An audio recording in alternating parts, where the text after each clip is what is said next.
Mila sa malalakas na mga opisyal na may MAIP, yung medical assistance. Ganon din ang mangyayari sa mga 4Ps. Kung dati yung 4.4 million families na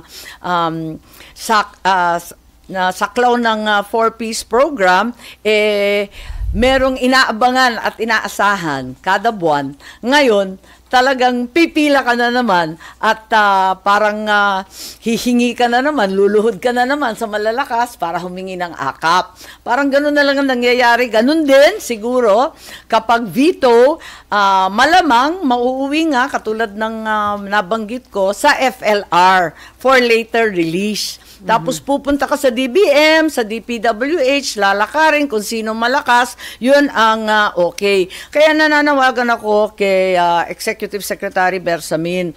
Alam naman natin na technically, legally, perhaps literally, the only